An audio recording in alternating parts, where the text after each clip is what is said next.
now. Sorry, I have my cat in the room who's going a little berserk over here. So if you hear some meowing in the background, please excuse me. My apologies for that. But those of you who have come in, please let us know the city you're dialing in from. All right. Great. We are going to start with the introductions now. Let me do that. Let me start with myself. My name is 𝐀𝐛𝐨𝐿𝐵𝐭. I'm one of the co-founders and directors at Seed Global Education LLC. We are a higher education firm that works with some of the best universities in the world, connecting admission officers, connecting faculty from these top universities with prospective applicants and students like yourself. So if you are looking to study outside of India or anywhere in the world, we are possibly a channel through which you can connect and sample the teaching, interact with the admission directors, and understand more about the options, universities, and programs that you can consider for your higher studies. With that, let me introduce our speakers for today evening. I have Professor Wagner joining us. He is an associate professor of finance at Bocconi University. He's also a fellow at the IGIER Institute for Economic Research and an appointed member of the ECGI European Corporate Governance Institute as well. His main research interest lies in institutional investors, shareholder engagement, corporate governance, and corporate social responsibility. He has published extensively in leading academic journals, including the Review of Financial Studies, the Journal of Financial Economics, and the Review of Finance, and has been frequently featured in major media outlets, including The Economist, the Financial Times, Bloomberg, Reuters, and the Harvard Business Review. His recent research on active investing has been sponsored by the Government Pension Fund of Norway. He's received numerous awards for research excellence, including the Michael J. Brennan Runner-Up Award for the Review of Financial Studies, the inaugural AAM Capri Prize in Asset Management, as well as Best Paper Prizes from the European Finance Association and the Southern Finance Association as well. So truly, truly stellar profile.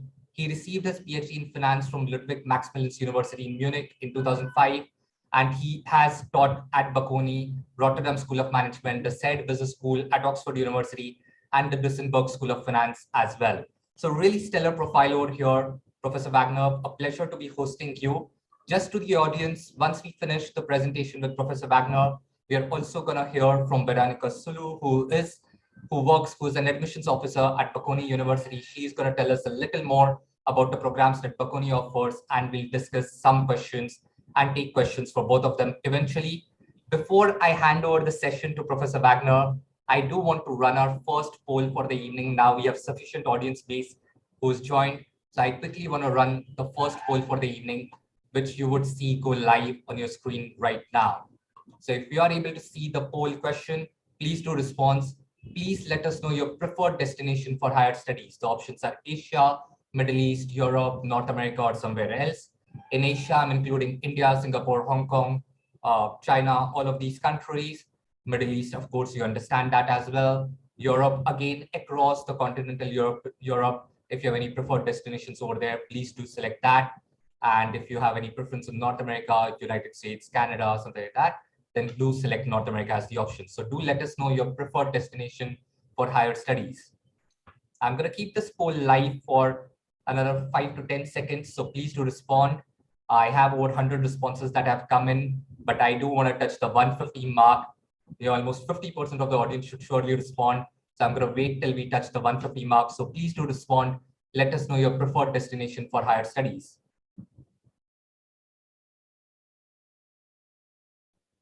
All right, around 120 responses, and seems I'm going to get disappointed today evening. Those of you who have just come in, and if you can hear me now, please let us know your preferred destination for higher studies. Okay, at 1:30, another 20 to go. Quick 10 seconds more. If you haven't responded, please let us know confusing myself. Please let us know your preferred destination for higher studies. All right. And with that, I am going to end the poll and end it slightly disappointed at 145 responses. And I'm going to share the responses as well for the benefit of the audience. So as you can see, almost 29% of the audience are interested in studying in Asia. So I can combine Asia and Middle East as 35%.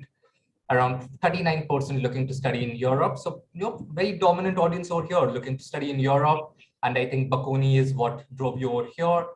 22% looking to study in North America, and 5% are undecided or looking at other options. Great. So with that, thank you for responding. Thank you for responding to the first poll of the evening. We have around 350 people join the session now. And with that, let me hand over the session to Professor Wagner to tell us more about today's topic. Over to you, Professor. Okay, thank you so much, Sanjay, for your very kind introduction. I'm sharing my screen now, and can you please let me know whether it's working? Yes, it is. We're able to see it perfectly. Perfect. So, you know, we don't have much time, so let me try to jump in. The topic that we want to discuss together, tonight, is cybercrime, secrecy, and trust. And I really want to touch on some of the big themes that we know are going to shape the financial world of the future and the years to come. And what I would ask you very kindly to do is not just join me on the call here, but also use your second device, or the device that you're using to watch the stream, to join on a second platform, which is Poll Everywhere. And you can do that two ways. One would be to use a browser and just go to the web address shown on the screen, which is pollev.com. And once you are at pollev.com, you just enter 𝐬𝐩𝐞𝐫𝐬 011. Or even easier, you can just scan the QR code with your phone from the screen in front of you and go directly to this address. So first, you can go using a browser just to pollev.com. And once you do this, please enter 𝐬𝐻𝐵occoni 011, or please scan directly from the screen the QR code that you're seeing here, which will take you directly to the right address. And on that separate platform, you are going to have the option to answer questions and provide feedback. And the first question that I have for you is, coming out of this very peculiar 2 years that we have all spent together, it has been strange. And my question is, which adjective, if you don't mind, best describes how your life has unraveled during the past 24 months? For some of us, the right word might be challenging, or chaotic, or exciting, or, energetic. And please use one word only, and we are going to see this word cloud emerge. And we're seeing uncertain, we are seeing confusing, we are seeing, exciting, hardworking, enthusiastic, good, different, roller coaster, which I think is interesting.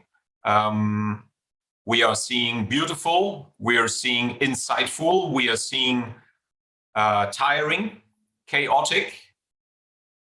And it looks like the dominating expression is actually the uncertainty and the chaos that we're facing. But at the same time, it looks like you also have a lot of good energy going, which is great. But I think you will agree with me that these have been an unusual last 2 years, and not just in Asia, but also in Europe and in North America. Okay, great. Thank you very much. And I'm sure, it will take a while for your answers to come in. I'm also seeing, confusing and tiring. And the roller coaster is definitely coming up. So I think this is a great impression. And thank you for sharing this, how we are all doing together. Here's another language that I have, and you'll see why I'm asking you this question. This is a language question. It's a question about which programming language currently is your strongest. I'm really wondering, and we are seeing your live feedback. You might be, best in Java, or Python or C++ or VBA or R or MATLAB or something else? For me, the answer would be, something else. It wouldn't actually be in the list, which is how I spend most of my working time. And or you may currently not be strong in any programming language, which is also fine as a response.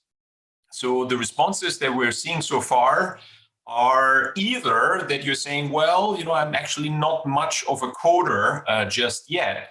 Among those of you who are currently good in a non-human language, the majority is in Python.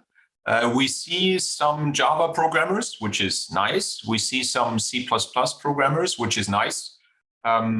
We don't see much else on the other languages. Okay, so either it looks like you're actually currently not strong in anything, which is fine, or if you are, you seem to be Python people. Well, if you don't mind, let me focus on the Python crowd among you.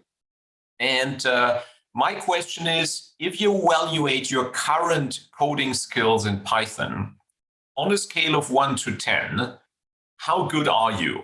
And I'm expecting the majority of you to say, hey, I don't know any Python. Sorry, okay, that's fine.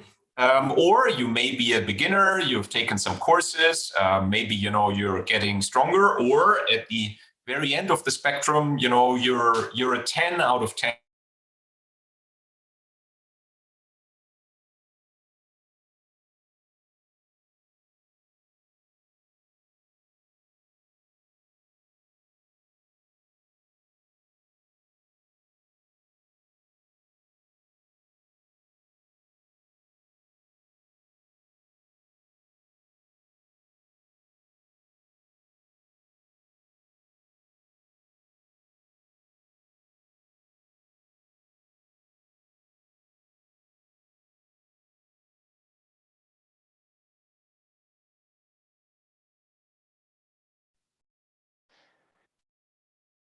Sorry, I guess we had some technical problem. Let's see if Professor Wagner will come back anytime soon.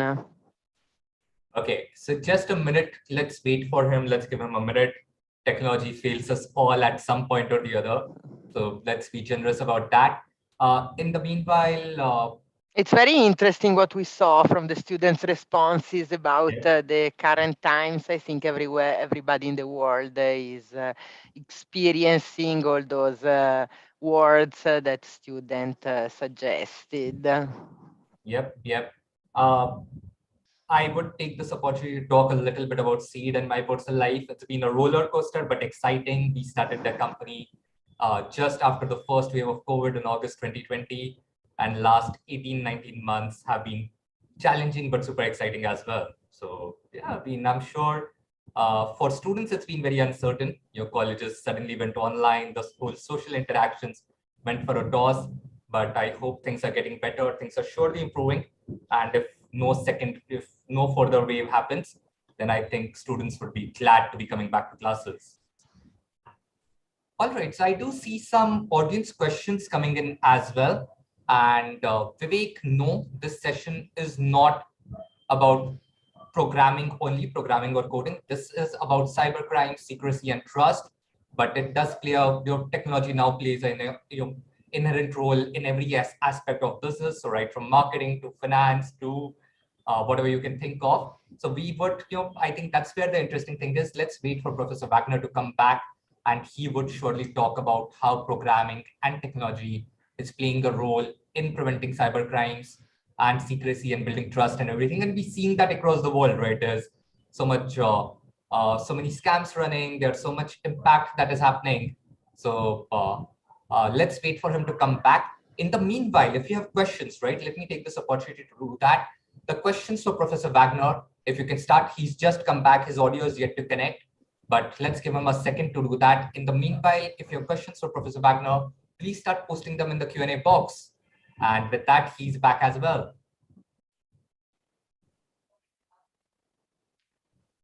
Let me spotlight him now. And I think let's give him a second to connect all his devices and all his systems. In the meanwhile, keep posting your questions in the Q&A box.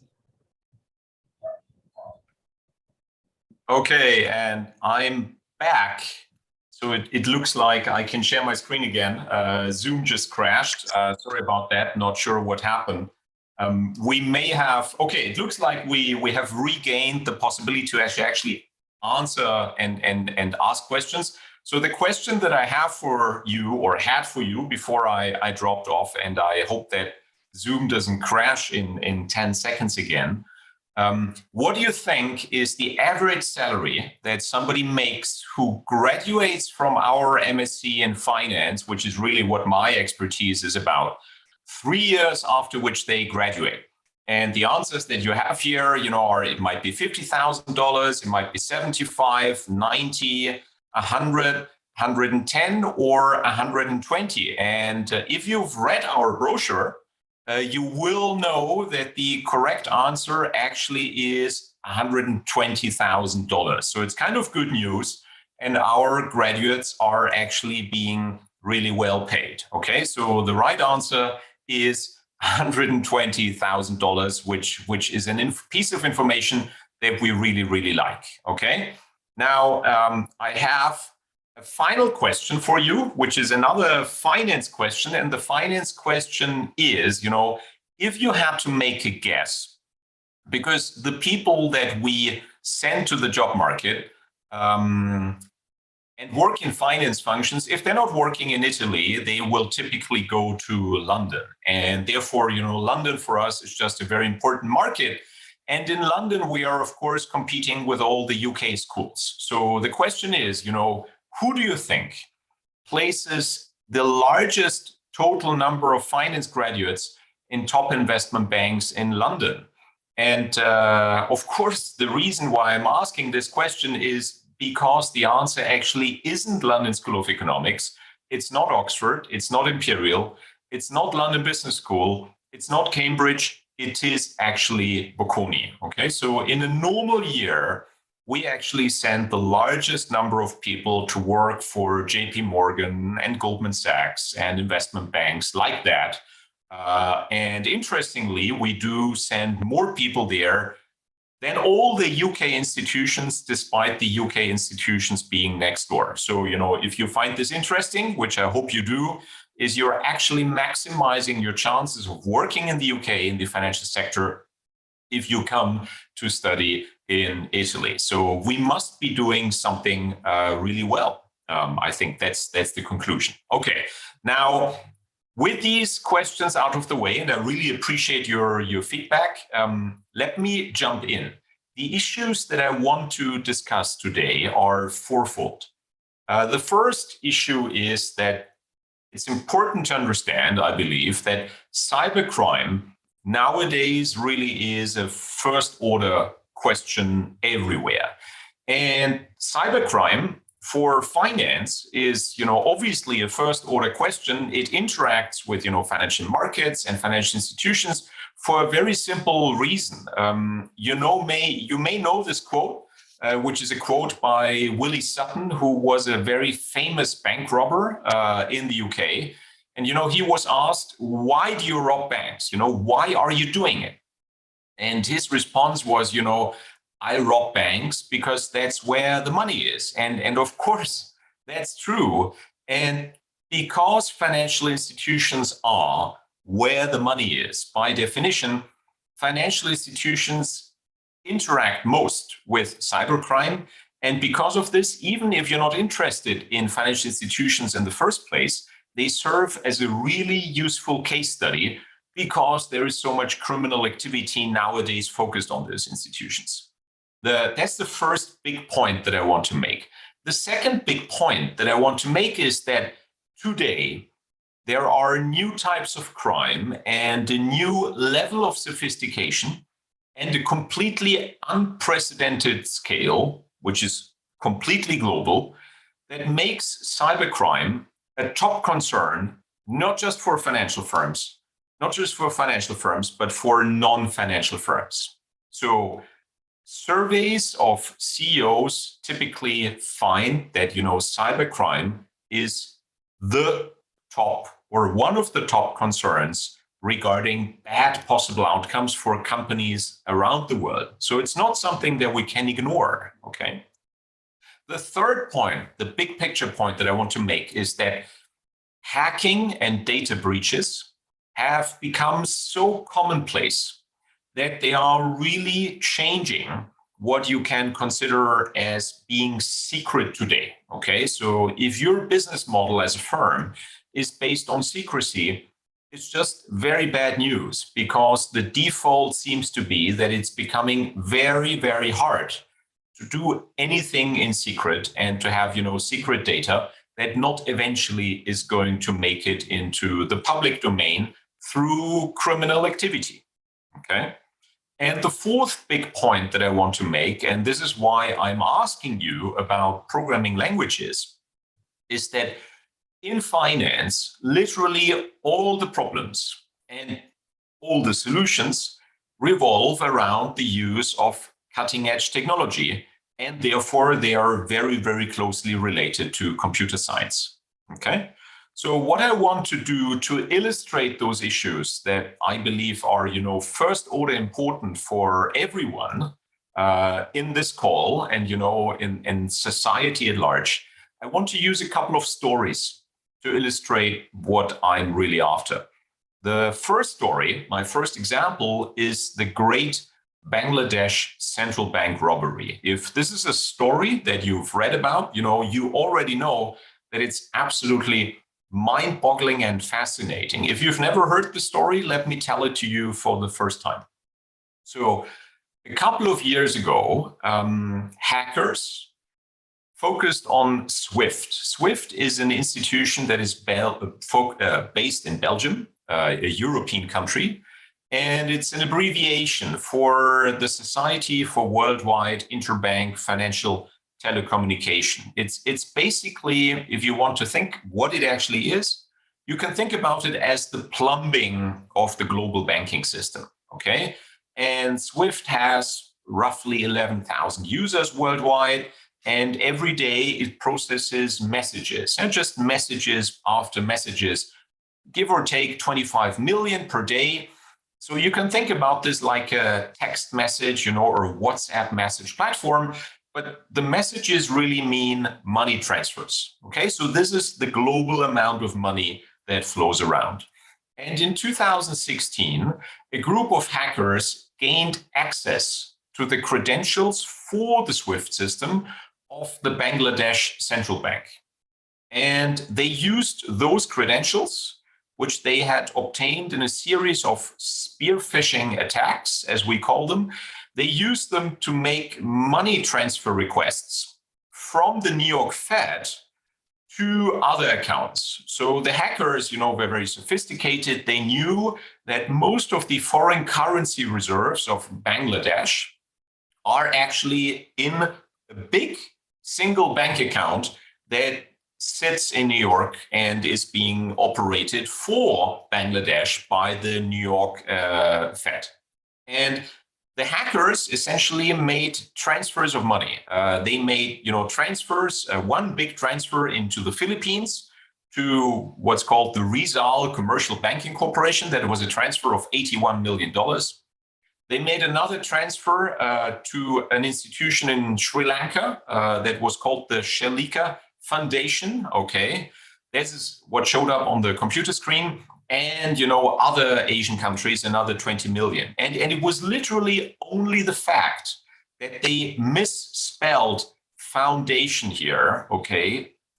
Rather than foundation, they wrote foundation, which made people in New York suspicious that, something weird might be going on. Because usually people in central banks don't misspell words, okay? They just don't do that. So this money went through, a part 101 million actually went through. And because somebody got suspicious in New York over the typo in the name, another 850 million that had been pre-programmed actually didn't go through. If you're wondering, what happens with this money disappeared into sleeper accounts, so bank accounts that lie dormant for a long time in the Philippines. They are attached to casinos. the money was withdrawn in cash immediately the same day in those casinos in the Philippines, and 20 million were recovered, but the rest of the money was lost. And if you're wondering, do we care? Is this kind of bad news? And the answer is yes, it's very bad news, because there is no alternative to SWIFT, okay? It's the backbone of international banking, and everybody assumed it was completely secure. And there are no current workable alternatives anywhere in the world to SWIFT. Okay, so yes, this is very bad news. A second example, what does this mean? Well, the big picture of this that I'm trying to convey is that the plumbing that we have in place has not been built to withstand the current sophistication of cybercrime, and everybody agrees on this. And when you think about governments and central authorities, such as the central bank, in the end, they have limited resources. And it turns out, and everybody agrees on this, that systems that are based on central trust, they can be attacked in simple or sophisticated ways. And it's just unlikely that central authorities cannot be overwhelmed by dedicated actors. Okay, so the reverse is true. If there is a dedicated actor with large resources, eventually the actor can overwhelm governments and central banks, because they just have more processing power, okay, and greater technical sophistication. The second example that I want to give you is the data leak of the Panama Papers that you probably remember. It also happened in 2016. At the time, it was the largest data leak to date. Myself and colleagues of mine, we have written a very widely cited paper about what was in those Panama Papers, which has been published in the Review of Financial Studies, so one of our top finance journals. And just to give you an idea and maybe remind you what was in those Panama Papers, the Panama Papers revealed hundreds of thousands of private limited companies that are incorporated in offshore tax havens. And this is one of the examples, okay? This was one of those more or less 200,000 companies, incorporated in offshore tax haven. So the company is called Sonnet Overseas, and Sonnet Overseas is incorporated in the British Virgin Islands, which is a completely intransparent tax haven. And the company has a single shareholder. Okay, so it's really important to know who the shareholder is. And because of the data leak, it was possible to figure out that this shareholder was Sergei Roldugin, who is a cellist in Russia. But he's not just a Russian cellist. He had been, suspected of being actually very, very rich, unusually rich for a musician. And it turned out in the Panama Papers that he owns at least $2 billion, through a whole web and series of offshore companies. What makes this important is that he's a very close friend of President Putin. Some say he may be the best friend of the Russian president, which is illustrated by the fact that he's the godfather to Putin's eldest daughter. Okay. But this wasn't just about the Russian president. There was also the Icelandic Prime Minister of Iceland, Sigmundur David, who in the Panama Papers, was revealed to own millions of pounds worth invested in the Icelandic banks that he helped bail out after they failed in the global financial crisis of 2007 and 2008. So he oversaw the bankruptcies of these banks. But the stake that he held, he had never revealed to Parliament. So he was breaking the law. And the big picture point that I'm trying to make with this story is that, we find that there are massive data leaks, such as the Panama Papers, and they are really increasing in frequency. And they seem to call into question whether business models that rely on secrecy will actually survive. So, the entire offshore industry, most of the private banking industry probably will not survive because it will just be hard to keep things completely secret and hidden, okay? And you may remember a few weeks ago, there was another data breach that revealed, 30,000 clients of Credit Suisse. And of course, this is important because Credit Suisse is the largest private bank in the world. This is really, the biggest player. And probably we're not very surprised that the data revealed that, the clients of Credit Suisse, of course, they're real clients, some good people and rich individuals. But then there were also human traffickers and criminals and murderers and corrupt politicians and drug lords and so on among the clients of this very large private bank, which is worrying. The third example that I want to very briefly touch on is Facebook. Facebook, which is now called Meta, a couple of years ago, which you may remember, tried to launch Libra, which is now called Diem. And in 2019, you may remember this, Facebook revealed with a lot of, bravado that they were launching or thinking of launching a future cryptocurrency. The cryptocurrency would be called Libra. And back then, the Financial Times wrote, this is actually just a glorified exchange-traded fund, which uses blockchain buzzwords to neutralize the regulatory impact of coming to market without a license, as well as to veil the disproportionate influence of Facebook in what it hopes will eventually become a global digital reserve system. So a new currency that might replace, the US dollar or the RMB or the rupee or the euro.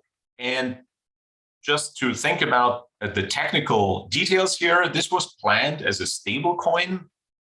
So it would be pinned to a basket of low volatility assets, including bank deposits and government securities. And it was supposed to be fully reserved. So this was a very good idea. The holders of Libra would have to forego all interest payments, which would then be a way for Facebook to fund the operation.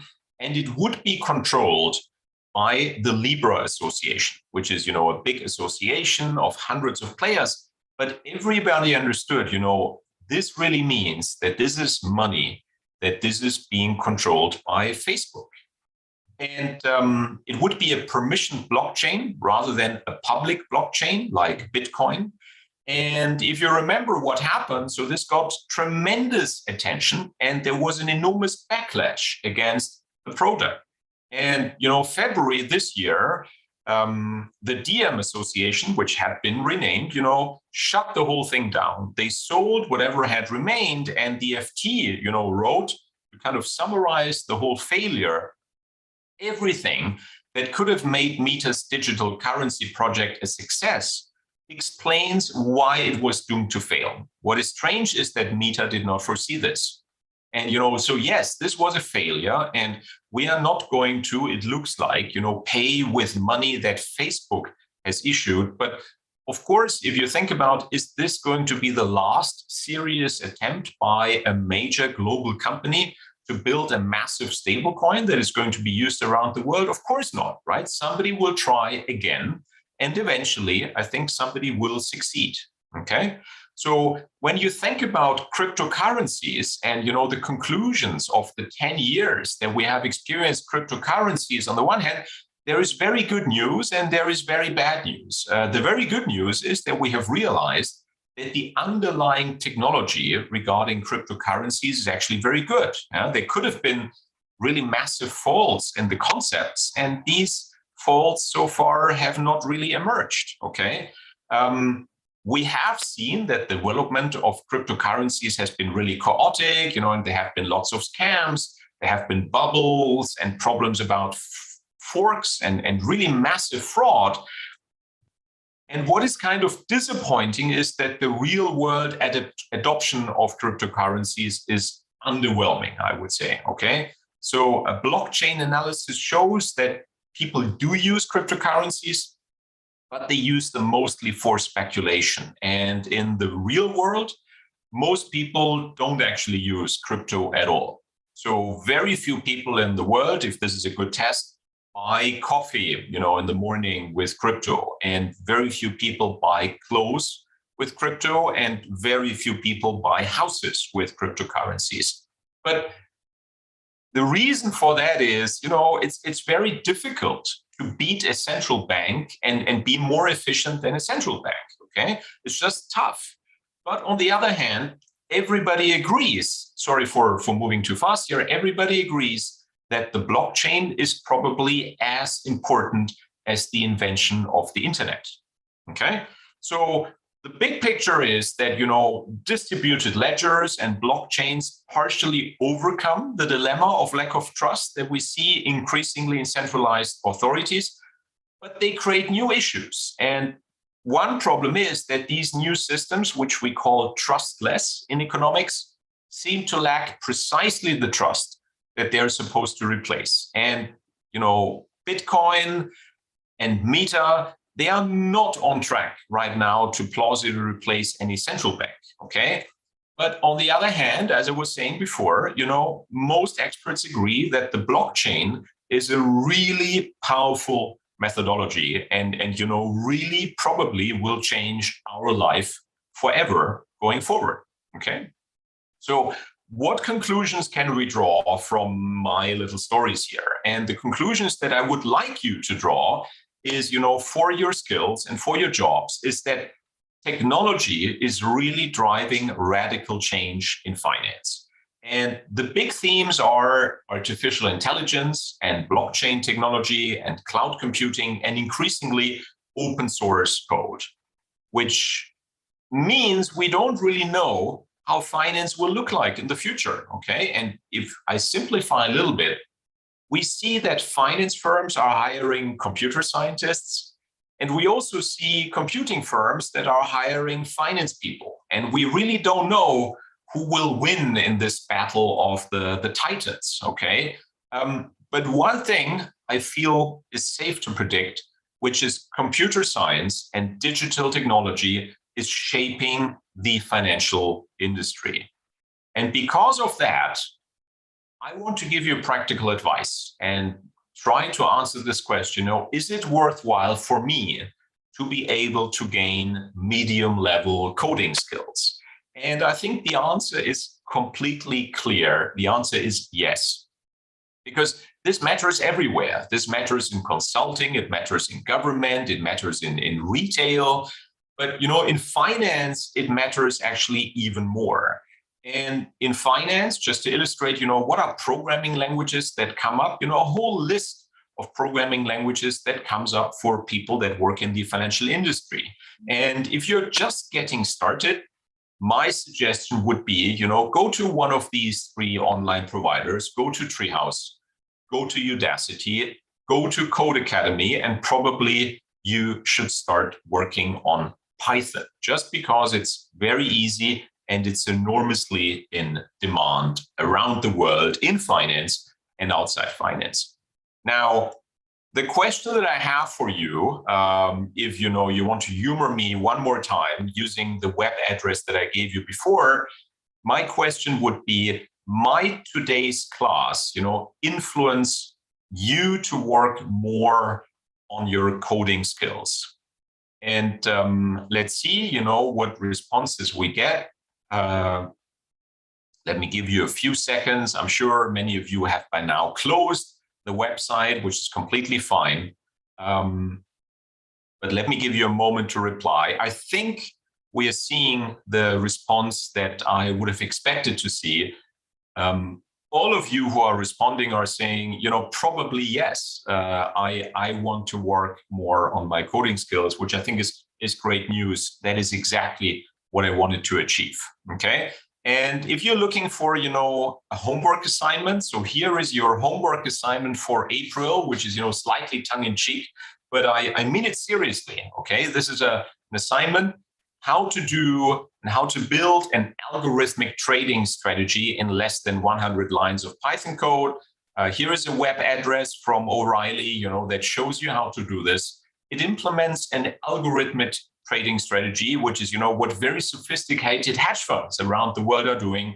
It uses free software, Python. It uses freely available data. It uses a free simulated trading platform access through an API. And it uses freely available research, okay, coming from these top researchers that published many years ago in the Journal of Financial Economics. Okay, so I think this is a very nice project that I would encourage you to try if you want to try, to become a somewhat medium expert level coder in Python. Now, without taking too much of your time, I'm done, and I'm very happy to take any types of comments or questions that you may have.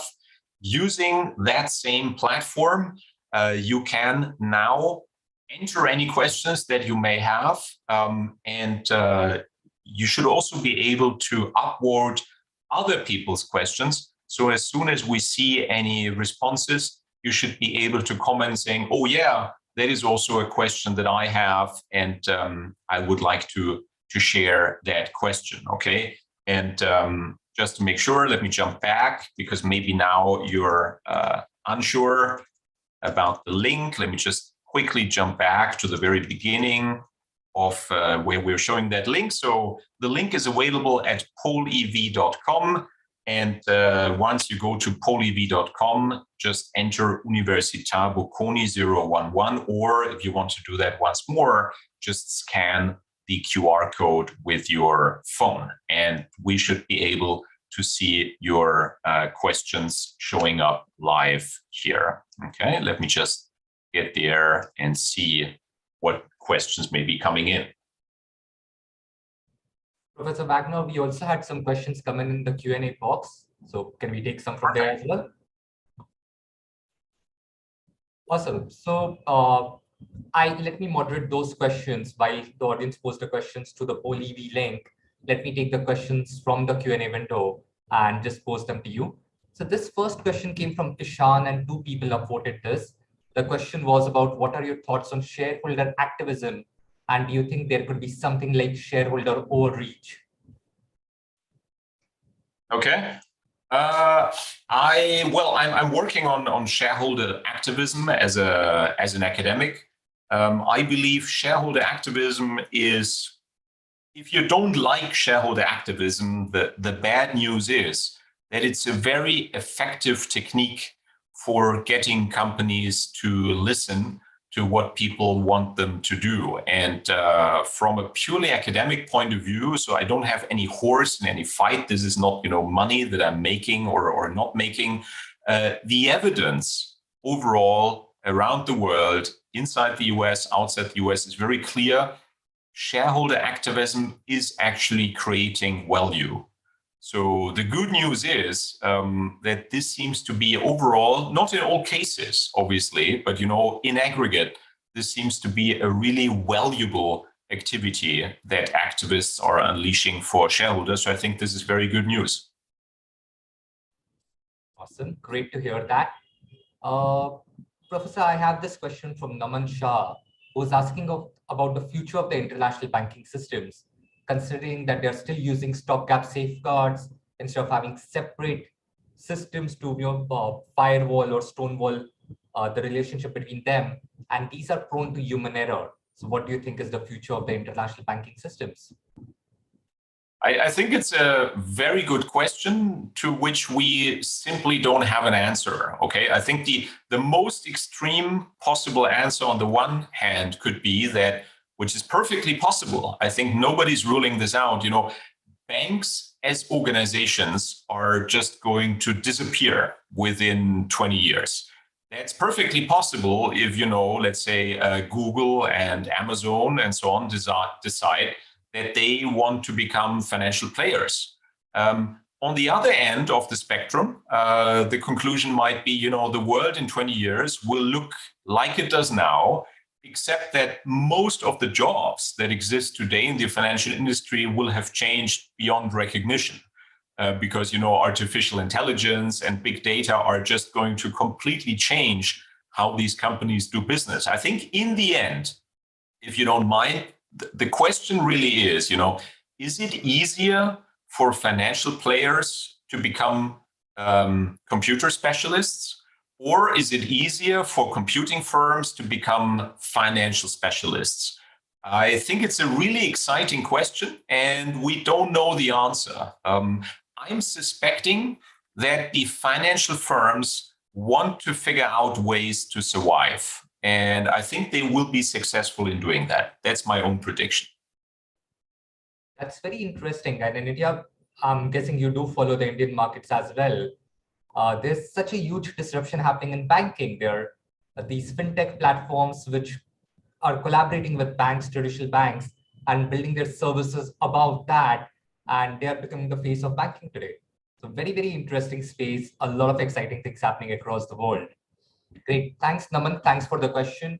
To the audience, you can still post your questions either through the poll EV link or in the Q&A window. You can also upvote the questions posted by others. That tells me the important questions. So do upvote the questions. If you see any interesting questions, do upvote, and I would pick up the most popular questions, the most upvoted questions.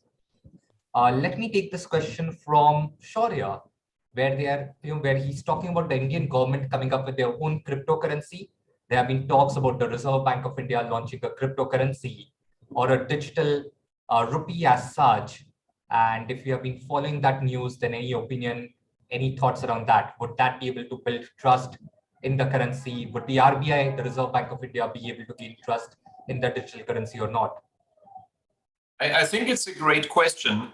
I would answer as follows. The central bank doesn't have the option of not launching a digital currency. Okay, so if they thought it was a bad idea, it doesn't really matter. They will have to do it anyway, because otherwise, if they don't do it, then Facebook is going to do it, and that is almost certainly going to be worse from the perspective of the central bank. And therefore, I'm hopeful that the central banks that contain a lot of intellectual capital and smart people, that they will manage to find the technical skills, which in the end are computer science skills, to compete with the best technical companies in the world. But that is really what the question is about. Do you want a digital currency that is controlled by a private firm that tends to sell your data to somebody else? Or do you want it to be run, for example, by the Indian government? If your trust in the government is low, which may be possible, right? Because you're cynical and saying, the government screws up everything, I understand. But then you are placing your trust on somebody else. And that is a really tricky question. So unquestionably, there will be an arms race between, public providers of money and private providers.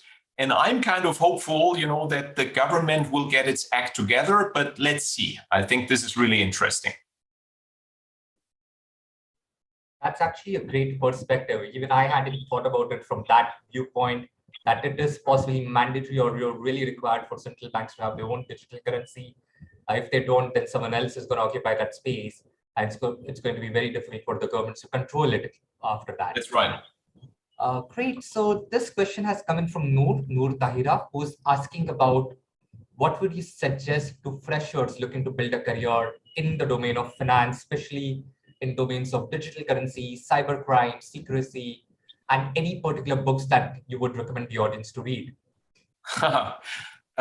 Books is kind of hard because books get outdated, very, very fast. I would say what you want to do is you need to acquire credible credentials of the highest possible quality. And while, studying on your own is a very good step, and I do that, and you should do that all the time, you will need to join a high quality institution. And, if Bocconi is that institution, very good. If you decide to join another institution, very good.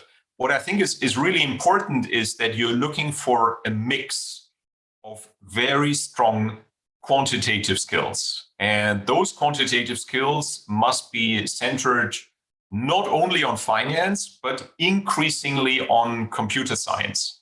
And what I, find really interesting is that in this global arms race of, educational institutions kind of trying to come up with the best way to answer this challenge is, so Bocconi, you can easily compare with the London School of Economics, meaning, like the London School of Economics, we teach management, we teach finance, we teach economics, But we don't teach architecture. We don't teach medicine. We don't do that. That's not our expertise. And just a few months ago, for the first time, obviously in our history, we've created a department for computer science in Bocconi. So we are now, hiring computer scientists from Silicon Valley, from around the world, and we are competing in that space. So we are competing, for example, with a computer science department at Imperial College, and we do that head on. And, we profit from the fact that, in Milan,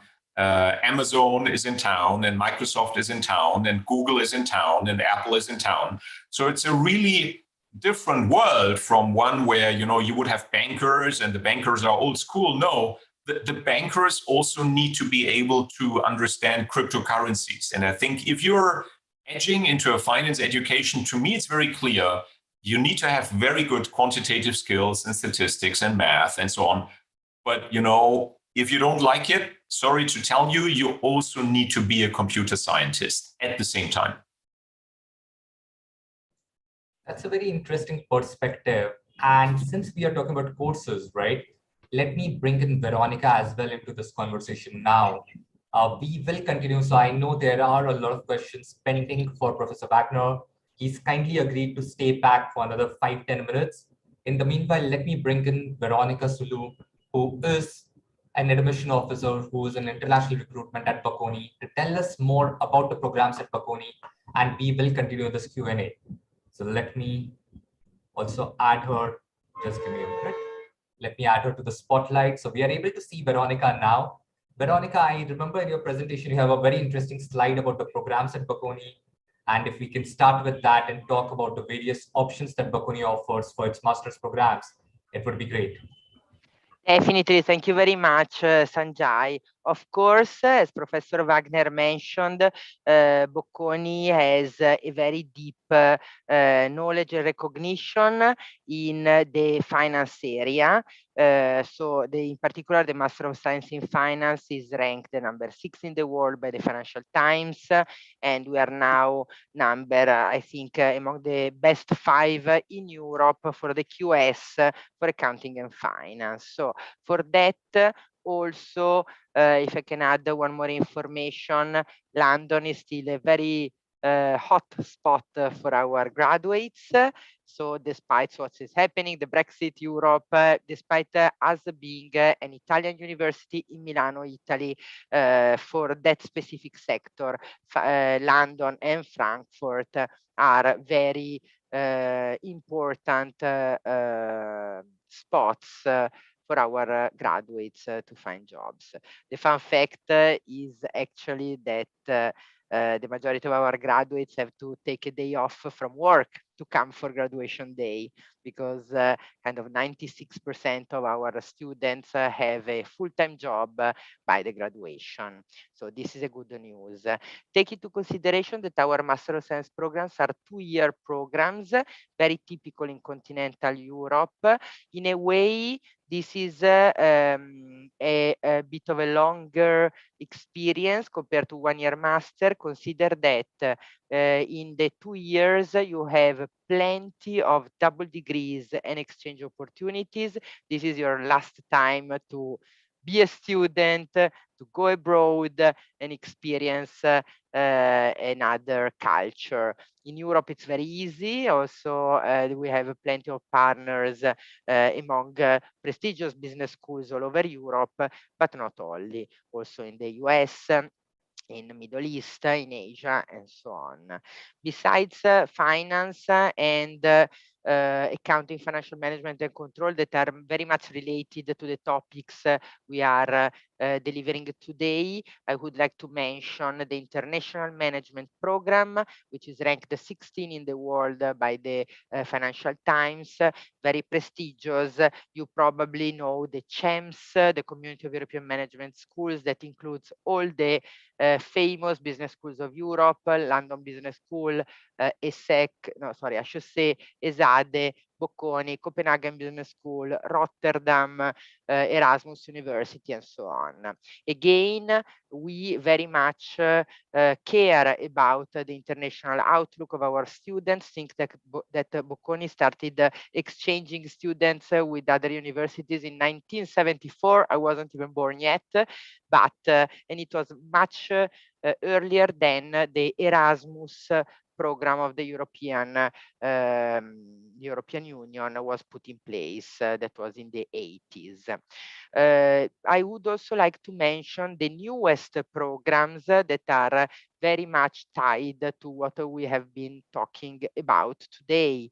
The program in data science and business analytics, the one in cyber risk strategy, which is a joint degree with Politecnico of Milano, very prestigious technical institution, and also a very new program in transformative sustainability, which has to do with technical knowledges on, let's say, how to make sustainability possible in companies, in institutions, in governments. We have been launching this new program last week, and we have been hearing a lot also from employers. We had in the press conference Mr. Illy, you know, I'm sure, Illy Coffee. So he's a very important entrepreneur in Italy and in Europe, and he was one of the testimonials of what companies and institutions need in very, very few years in order to make sure that sustainability is achieved in many, many sectors. I wanted also to, here you can see basically the program structure of our Master of Science programs. You see that you have compulsory internship, you have the possibility to go abroad, to study a bit of Italian, to profit of being here, but most importantly also the flexibility to choose majors or free tracks. For the finance course, for example, we have very different majors from the investment banking to risk management to research. Why not? So the options are open, and it's up to our students to grab the opportunities and build their own path towards their own career and success. A few more information that because I know that some of you are really interested in applying and be part of our community in the future. Candidates are always evaluated on GMAT or GRE, which is compulsory, that allows us to evaluate students from all over the world, from different backgrounds, your GPA, and very important, your CV and your personal statement. This is the item that allows you to let us know who you are as a person, what are your dreams, what are your future goals, because we want to be part of your future success.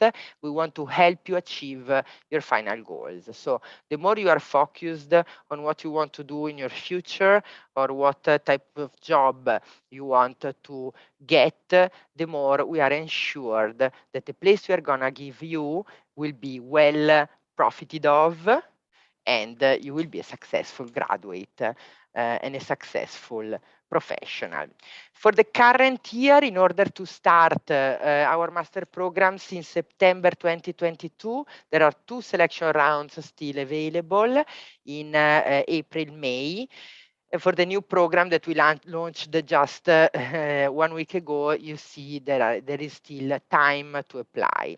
We usually start at the end of August, which for Italy is quite early, right, Hannes? Many people are still at the beach, but we want to start very early. Because we already have preparatory courses in late August. We have midterm exams already in October, so that we try to advance the time so that by the end of the first year in May, you can start doing an internship, especially for finance. The summer internship in the banks in London are very popular, and many students get an offer for a full-time job afterwards. So this is why the pace is hectic. All our students tell us that It's challenging and demanding, especially the finance program, but I think for the best, for all the statistics that I mentioned you, and also for the recognition of your diploma in the future.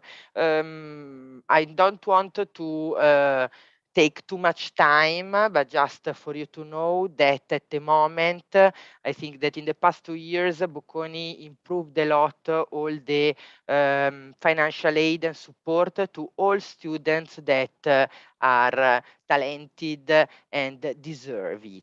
So we put in place 38 million of euros to support 1,000 students out of 4. So basically 25% of our students have some sort of financial aid. The majority of the scholarship are merit scholarship that students get once they get admitted. So together with admission, you can find that you get a merit award. So to, let's say, our best students in the pool, and it's a 100% tuition waiver. International awards, a 50% tuition waiver, of course, to improve diversity. And the Bocconi Women Awards that are for female students interested in finance to balance diversity, let's say. On top of it, we have financial aid, we have loans, and many opportunities to make sure that students who deserve it are well welcome here. Just a final information about Milano. In the past 2 years, the 8 University of Milano and the municipality of the city, which is actually managed by a Bocconi graduate. The mayor of the city of Milano graduated from Bocconi a few years ago. We joined forces to make sure that international students are very much welcome here. We smooth the way in terms of Italian bureaucracy that you might have heard, in terms of paperwork, visa procedures, COVID regulations, housing, quarantines, public transportation, all that students need to feel at home here with us in Milano and maybe stay with us in the future to work here. Milano hosts 130 branches of different banks. The Italian stock exchange is in Milano and not in Rome. So there's plenty to do, to work, and to have fun here. Okay. I can go on forever talking about Bocconi and Milano. I'm very passionate about it, but maybe students want also to ask me some questions. I'm sure. So I can see the Duomo behind you in the picture. It's a beautiful place. I've been to Milan a couple of times. A beautiful, beautiful city. Amazingly lively, a tourist hub, of course, a lot of people visiting, but just a beautiful and safe city. We do want to take more questions, but I promised Professor Wagner that we'll curtail the session to 1 hour. We are running over time. So quick check with him if he's comfortable being around for a few minutes. I understand he has to leave for another class, another meeting. So with that, let me do one thing. I am going to take more questions for Veronica. If you have questions around studying at Bocconi, the programs, all of those, I'm going to take those. So you can post those in the Q&A box. And I am going to let Professor Wagner carry on. He's taken out time from his busy schedule. It's been over 70 minutes, 65 minutes now. So I am going to let him carry on, but I'm going to run the next poll for the evening as well. So do stay back. I do want to check your interest over there, but I want to thank Professor Wagner for taking out the time today to do this session. And I'm going to let him carry on from here. Thank you, Sanjay. It's a pleasure, and I look forward to seeing all of you potentially apply and then succeed in your applications for the MSc in finance, or we love you even if you're not interested in finance. I think that's perfectly fine. Have a very productive week. Thank you. Thank you, Professor Wagner. Have a great day ahead. To the audience, with that, I'm going to launch the next poll for the evening. You can see it on your screens right now. Veronica did speak about a couple of programs that Bocconi offers. She is going to project it on the screen once more. But if you have any particular interest, right, which program is of most interest to you? Even if it's, even if you're undecided about which school you want to go to, this question is more broader. So you can let us know the program of interest that you're most interested in studying, taking up for your further studies. I have 10 options on the screen. I would share the results as well. I have around 50 responses as of now. I am aiming to get around 75, 80 responses. There's still around 350 people in the audience right now. So please let us know the program that you're most interested in. Is it international management or management? Is it marketing? Is it finance, accounting, financial management? Is it economics of management in arts, culture, media, economics of management for innovation and technology, economics and social sciences, or politics and policy analysis, data science and business analytics? So any of these options, through that, let us know the program that you're most interested in. You know, I also posted on the chat a link to a playlist on YouTube when you can listen to each presentation of each of these programs. Very honestly, we have a lot of students, for example, coming from the program in Economic and Social Sciences, which is a pure economic course, but many get hired in banks and in financial institutions because they are very good in statistics, in forecasting, trends and results. So they can use very well also numbers to make forecasting for finance, for example. In London, we have at the moment more than 3,000 alumni working at Goldman Sachs, at JP Morgan, at Deutsche Bank. I heard one student from Greece yesterday telling me that in this type of banks and institutions, you find a lot of other Bocconi graduates. And I don't know if it's a kind of a Mediterranean culture, but of course, our graduates are happy to hire more students from their alma mater, from their own institution. One other program that I would suggest you to research more about is the program in innovation and technology. Here again, it's not much, because I read your question, it's not so much about coding, but it's about how to use technology to make changes into a company and to innovate processes into companies. So a bit of technology, but what managers need to make decision in a strategic way. This is what, let's say, is the aim of many of our programs. What I saw many questions related to coding. It's not necessarily to be a coder or an expert on this, but it's good to know because you'll have employees and colleagues who will have to do that job. And in a managing position, you will have to direct them, to tell them what is their objective to achieve through technology. So this is a bit the idea. The data science and business analytics program, for example, has a double side.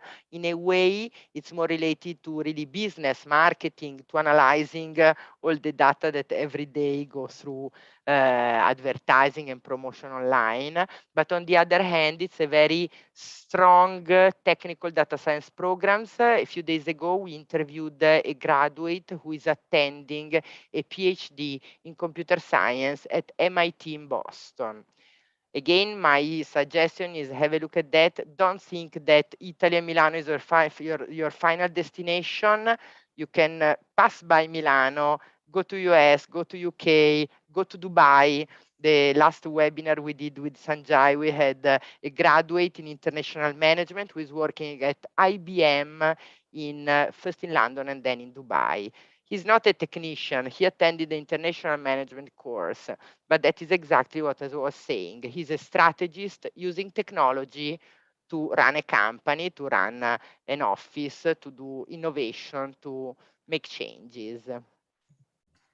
Very interesting. In fact, we did that session on the 23rd of March, I think, and I have posted the link, the YouTube link too. That was extremely interesting session as well.